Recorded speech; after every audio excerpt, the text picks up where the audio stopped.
Hello friends, welcome back to MKB English.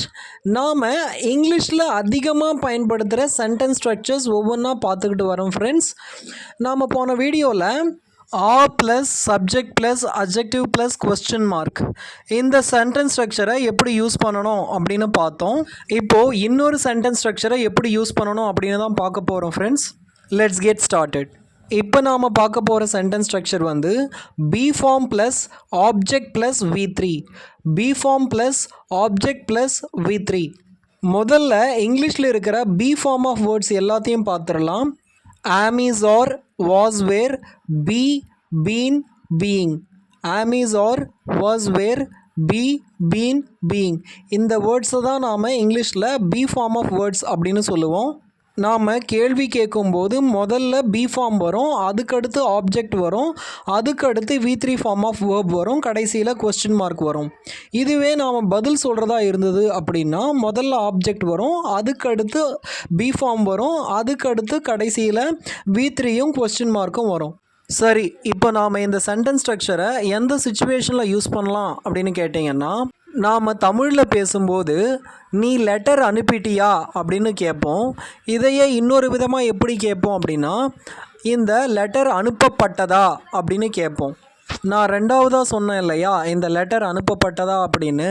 இந்த மாதிரியான சுச்சுவேஷனை பேசுகிறதுக்கு தான் இந்த ஸ்ட்ரக்சரை நாம் யூஸ் பண்ணுவோம். லெட்டர் அனுப்பப்பட்டதா அப்படின்றத இங்கிலீஷில் was the letter sent, was the letter sent அப்படின்னு சொல்லலாம். நாம் கேள்வி கேட்குறோம் அப்படின்னா was the letter sent அப்படின்னு கேட்கலாம். இதுவே லெட்டர் அனுப்பப்பட்டது அப்படின்னு பதில் சொல்லணும் அப்படின்னா the letter was sent, the letter was sent அப்படின்னு சொல்லலாம். இப்போது இந்த சென்டென்ஸ் வந்து சென்டென்ஸ் ஸ்ட்ரக்சர் படி இருக்கா அப்படின்னு பார்த்தோன்னா, முதல்ல பி ஃபார்ம் இல்லையா, இங்கே வாஸ் அப்படின்றது வந்து பி ஃபார்ம். நான் ஏற்கனவே பி ஃபார்ம் லிஸ்ட் கொடுத்துருக்கேன் இல்லையா, am is are was were be been being.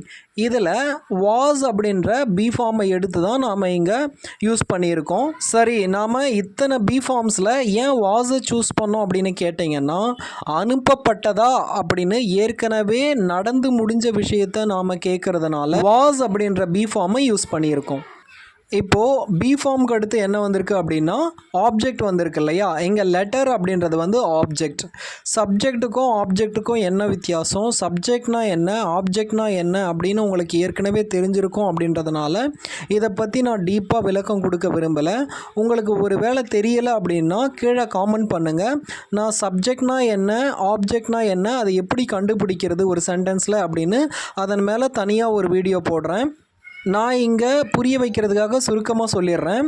ஒரு வேலையை யார் செய்கிறாங்களோ அவங்க வந்து சப்ஜெக்ட், அவங்க என்ன வேலையை செய்கிறாங்களோ அது வந்து ஆப்ஜெக்ட். இங்கே லெட்டர் எழுதி அனுப்புகிறாரு இல்லையா, அவர் வந்து சப்ஜெக்ட். என்ன எழுதி அனுப்பிச்சாரு, லெட்டர். அதனால் லெட்டர் அப்படின்றது வந்து இங்கே ஆப்ஜெக்ட்.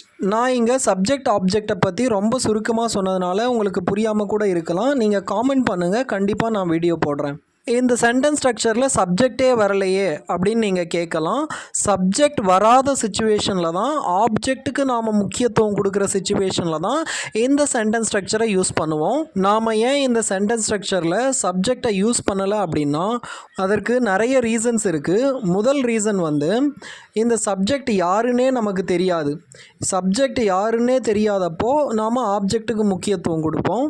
அதே மாதிரி சப்ஜெக்ட் யாருன்னு தெரிஞ்சாலும் சப்ஜெக்டாக ஆப்ஜெக்டானு பார்க்குறப்போ, கம்பேர் பண்ணி பார்க்குறப்போ ஆப்ஜெக்ட் தான் முக்கியம் அப்படின்னு நினைக்கிறப்போ நாம் இந்த சென்டென்ஸ் ஸ்ட்ரக்சரை யூஸ் பண்ணுவோம்.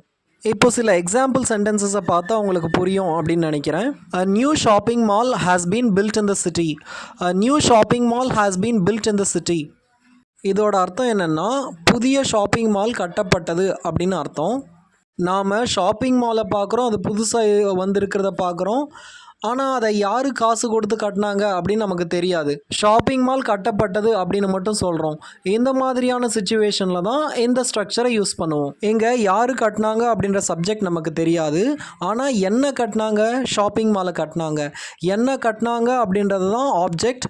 ஆப்ஜெக்ட் அப்படின்றது வந்து இங்கே ஷாப்பிங் மால். இங்கே பீன் அப்படின்ற பி ஃபார்மை யூஸ் பண்ணியிருக்கேன். இந்த பீன் அப்படின்ற பி ஃபார்ம் வந்து ஹேஸ்க்கு இல்லை ஹேவ்க்கு அடுத்து தான் வரும். எப்போவுமே ஹேவ்க்கு அடுத்து தான் இந்த பீன் வரும். நாம் ஏன் ஹேஸை யூஸ் பண்ணியிருக்கோம் அப்படின்னா, ரீசெண்டாக நாம் ஏதாவது ஒரு விஷயம் செஞ்சோம் அப்படின்னா அதை சொல்கிறதுக்கு ஹேவ் இல்லை ஹேஸை யூஸ் பண்ணுவோம். ஹேவ் இல்லை ஹேஸ் ப்ளஸ் V3 யூஸ் பண்ணுவோம். அதனால தான் இங்கே ஹேஸை யூஸ் பண்ணியிருக்கேன். அதுக்கடுத்து பில்ட் அப்படின்ற V3 யூஸ் பண்ணியிருக்கேன். இப்போ நாம் சப்ஜெக்டும் இருக்கும் ஆப்ஜெக்டும் இருக்கும். ஆனால் ஆப்ஜெக்ட்டுக்கு முக்கியத்துவம் கொடுக்குற ஒரு சென்டென்ஸை பார்க்கலாம். The Taj Mahal is visited by millions of tourist. The Taj Mahal is visited by millions of tourist. இங்கே தாஜ்மஹால் அப்படின்றது வந்து ஆப்ஜெக்ட். அதை விசிட் பண்ணுறாங்க. யார் விசிட் பண்ணுறாங்க அப்படின்னா டூரிஸ்ட் விசிட் பண்ணுறாங்க. என்ன விசிட் பண்ணுறாங்க? தாஜ்மஹாலை விசிட் பண்ணுறாங்க. அதனால் சப்ஜெக்ட் வந்து டூரிஸ்ட், ஆப்ஜெக்ட் வந்து தாஜ்மஹால்.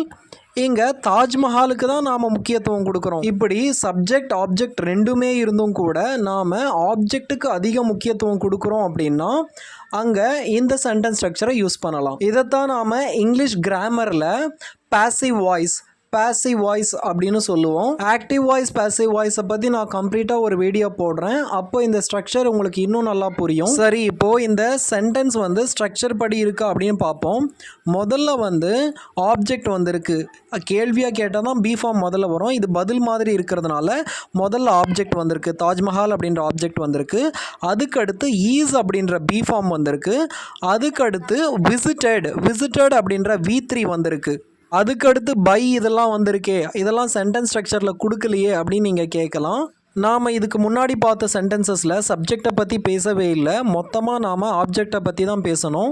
இங்கே சப்ஜெக்டை கூட யூஸ் பண்ணுறதுனால நாம் பையை யூஸ் பண்ணியிருக்கோம். அவ்வளோதான் ஃப்ரெண்ட்ஸ். இந்த வீடியோ உங்களுக்கு பிடிச்சிருந்தது அப்படின்னா லைக் பண்ணுங்கள். மறக்காமல் என்னோடய சேனலுக்கு சப்ஸ்கிரைப் பண்ணுங்கள் ஃப்ரெண்ட்ஸ். தேங்க்யூ.